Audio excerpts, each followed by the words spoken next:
Meet me, Kim Wilson. I believe love wins. I've been married to my amazing husband for over 14 years. I'm very comfortable in my own skin. My parents did a wonderful job of loving me. I am the youngest of 3 siblings. I have 2 brothers and 1 sister. My favorite food are buffalo wings. If there's no blue cheese, go ahead and suspend that whole transaction. Honey, I gotta have the blue cheese. Professionally, I am a licensed professional counselor in private practice. I am also a podcaster and motivational speaker. Oh yes, we're all more than just one thing at any given time. I love inspiring the masses. It's my purpose. I use my education in human behavior to facilitate dynamic workshops and live events about building healthy relationships. I am the creator of I Need a Session, which is a YouTube show and ebook. My favorite word is amazing. It's better than average and okay. My motto is, why settle for okay when amazing is an option?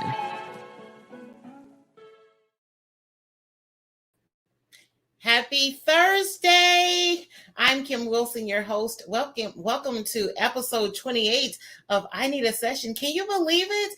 Episode 28. It was just this time last year that I was thinking about this show. It was a vision in my mind, and now we're sitting on episode 28. That just kind of makes me so happy. Hi, Tamika. Thank you for joining. Happy Thursday to you. Whoop, whoop. I don't know how many of you noticed. Well, I know everybody have noticed that over the weekend, our time went backwards. So some people like to see it as we got an extra hour of sleep. So I think, don't we call that daylight savings time? Is that daylight savings time? Well, you know what I mean. Well, and what that also meant for some people, they didn't have as much time to enjoy the daylight. So when the time fell back, it started to get darker much faster. And believe it or not, hi Karen, thank you for joining. And believe it or not, when it gets darker for some people, that impacts their mood. And that brings me to the topic for today. We are talking about seasonal depression.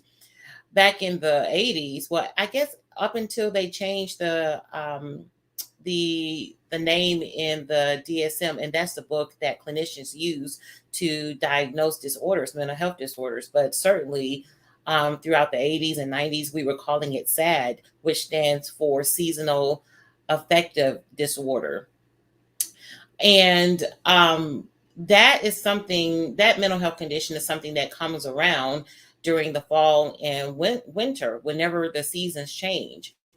A lot of people around this time of the year, I do get more clients who come in and say, hey, I am struggling with seasonal depression. For those of you who don't know, I am a licensed professional counselor in private practice.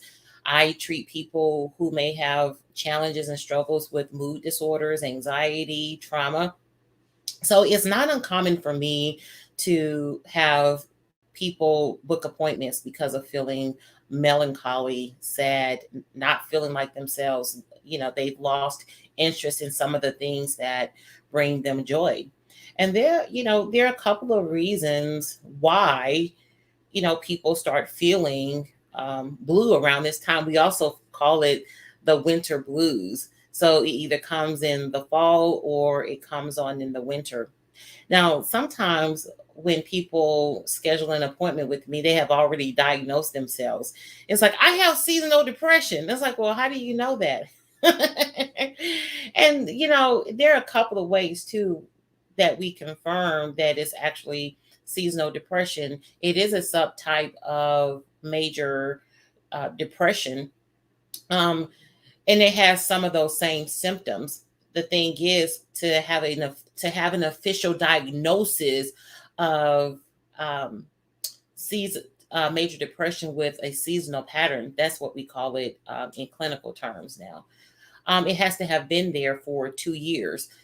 And that's the beauty of having your history either with a mental health professional or your primary care doctor, or even if you are somebody who journal, just being able to keep track of when your mood is changing. So one of the first things I want to pull up are some of the symptoms, what that looks like. So some of the symptoms of seasonal depression: misery, guilt, loss of self-esteem, hopelessness, diminished interest in activities, despair, anxiety, tension, and inability to tolerate stress, mood changes, extremes of mood, and in some periods, there's mania in the spring and summer. Well, I kind of want to highlight that one because really, um, I should have left that one out because when somebody has seasonal depression, there is no mania in the spring and summer. They are in complete remission, and that is what makes it different from just a diagnosis of regular depression. So, in order to have a diagnosis of seasonal depression, you're in full remission. You're not having those symptoms, and the clinician has to be able to say, "Oh, okay, this is not regular depression," because by the time spring comes, the person has snapped out of it. They're not feeling, that misery, that hopelessness, wanting to sleep all the time. And with seasonal depression, when it gets darker a little faster, that's one of the things that people want to do. They find themselves wanting to sleep more. And there are a couple of ways too, and we're going to get to that we can screen for that. Just even that feeling of fatigue and just kind of feeling like so drained and like you don't have any energy. You don't want to connect to your normal routine. Overeating. And so people may overeat because they do feel sad. They're not doing the things that they used to do. And if the person is eating more carbs than usual, that's going to make them more sleepy as well. And that's going to create a little bit more of that lull in their energy because instead of reaching for those vegetables and fruit, they're reaching for the food that will make them make their energy levels drop. Social problems, irritability, and desire to avoid social contact. Some people, they just don't want to be around anybody. They don't want to go to events. And that's when that isolation can happen. And there can be sexual problems as well. You can lose your libido. There's a decreased interest in physical contact, not wanting to be touched.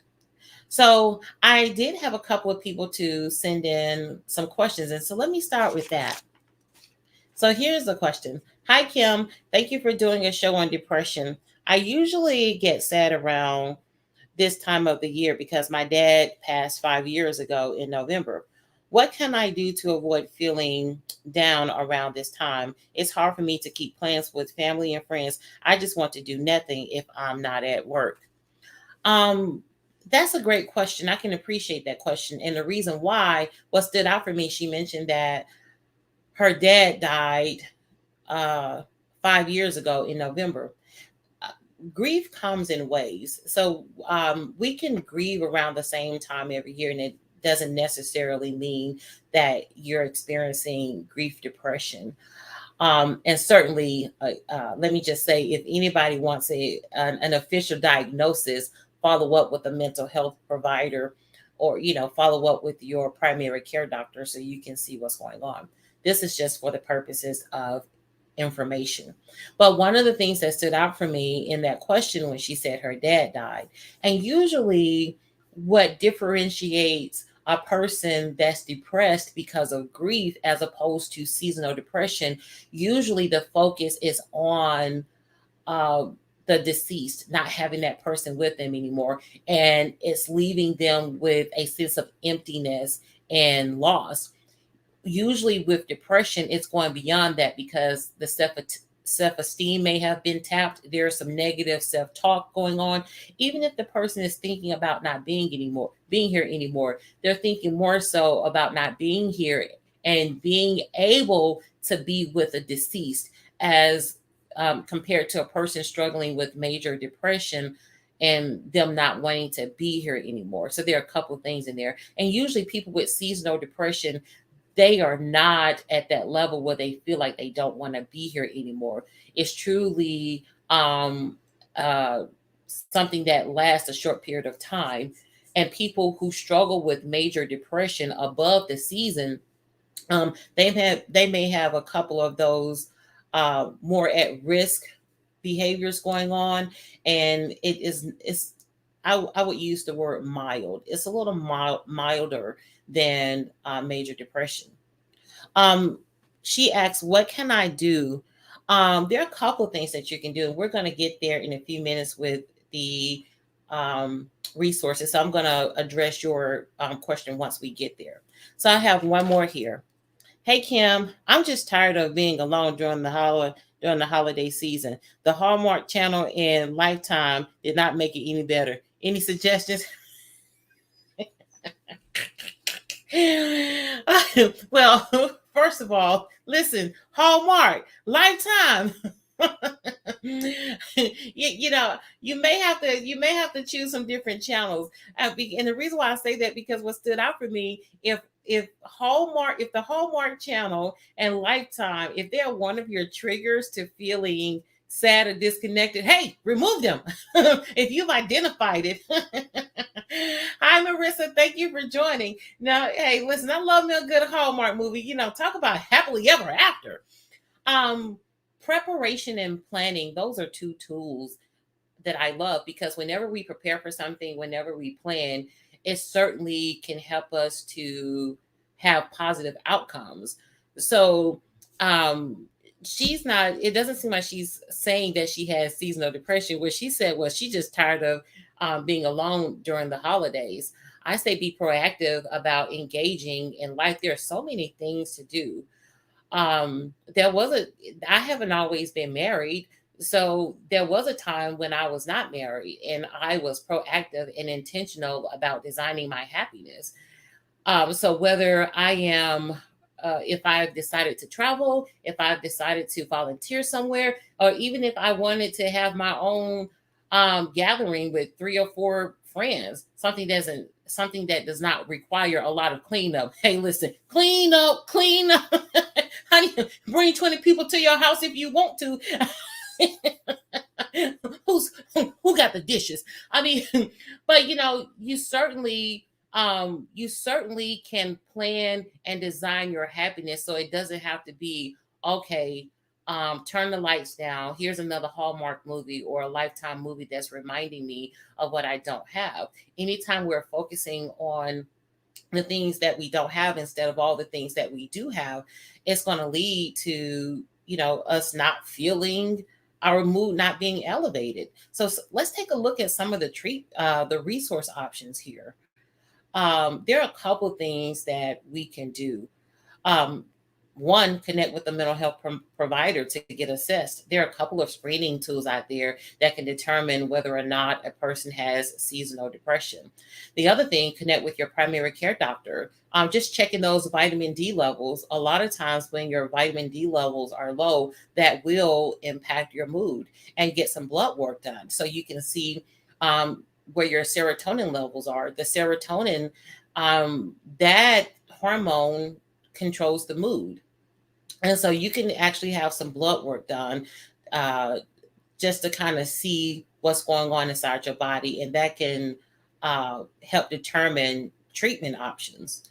A lot of people do, if they have a diagnosis of seasonal depression, they do seek light therapy. And there are light lamps that people purchase from the internet. You can Google that to find out more about it. I'm not saying to you, hey, you have seasonal depression, go out and get you a light lamp. So that's not what I'm saying. What I'm saying to you, that's a piece of information that you can research if you found yourself just feeling a little melancholy this around this time of the year, and that's been going on for you for the past couple of years. So remember, in order for seasonal depression to become an official diagnosis, that's something that has to have recurred in the past 2 years, in order for the clinician to say, yes, you have seasonal depression. Just like with major depression, we're looking at if the symptoms have been there for 2 weeks, then we can say, oh, okay, you meet the criteria for major depression, because there are 5 symptoms going on there. So if somebody's been feeling sad for like 3 or 4 days, you may be having a depressive episode, but not necessarily you have a diagnosis of major depression. Um, Medication, and that's one of the reasons why you connect with your primary care doctor or a mental health professional, so they can connect you with a psychiatrist to see if you are a person that may benefit from medication. Usually people with seasonal depression, it's not common. I don't want to say common. They don't always seek medication first because it's something they see it more short term. And, medication has side effects a lot of times, and people don't always want to deal with that. Diet and exercise, just even planning diet and exercise. Sometimes when the fall season come in and the winter season, we stop being as active like as we probably were in the summer months. When summer is here, we're feeling good. You want to show a little skin, we have a tendency to get out and get our nails done, get pedicures. We are a little bit more active in the summertime. And by the time the fall and winter come, we disconnect from some of those routines like walking or going to the gym. And if we're under the covers and if we're eating carbohydrates, we're not as motivated to exercise. So even just being intentional about jumpstarting that routine and connecting to a nutritionist or a dietitian can make a difference. I recently got a nutritionist, and well, she's a registered dietitian. Let me say that correctly. And I'm so glad that I connected to that resource because one of the things that she told me in our first session, she was like, hey, we talked about the kind of foods I like to eat, and I don't always like to eat breakfast in the morning. I don't always like to eat breakfast like I used to. There was a time that I did, and so she said, "Well, we went through what I liked, and she suggested peanut butter because I do like peanut butter, the crunchy with the peanuts in it." She said, "Well, maybe a spoonful of peanut butter with some celery. You may enjoy that, or have a cup of soup. You don't have to have the whole cup."